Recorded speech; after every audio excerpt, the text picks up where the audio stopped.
Next, we want to move on to the multiplication rule for probability.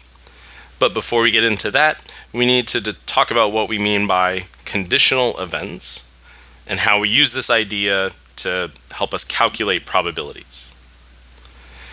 In a multi-stage experiment, events are conditional if a prior event influences the likelihood of a later event.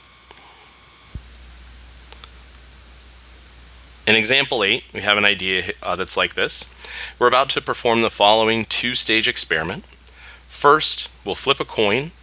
If the result is heads, we'll roll a standard six-sided die. If the result of the coin flip is tails, we draw a card from a standard deck and note its suit. We want to use a tree diagram to model this scenario. So we'll set up our tree diagram by setting up our first branch with our two outcomes, heads and tails. If we roll heads, if we flip a coin and get heads, then we'll roll a six-sided die and we'll have 6 different outcomes.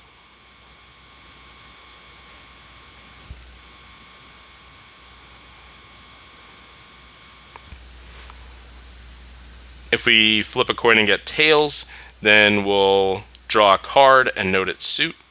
So we'll either get hearts, diamonds, spades, or clubs.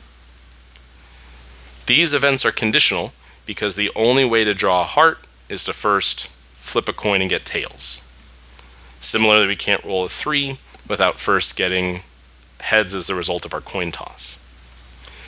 We can also add on to this the probabilities of each event, which will help us determine our final probabilities for the outcomes that we're interested in.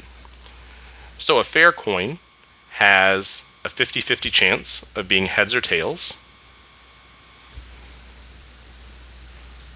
If we roll a fair die, we've got a 1/6 probability for each of these.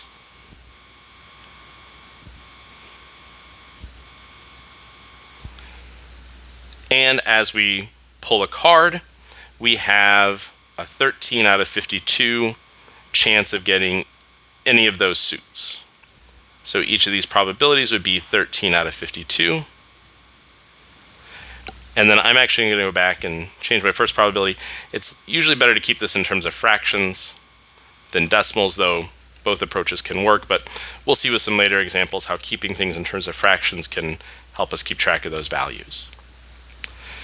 So for problems where we're looking at using the multiplication rule, there are cases where mapping out our tree diagram will help us determine the different outcomes, and then we'll look at just the probabilities that we're interested in that lead to the events that we consider a success.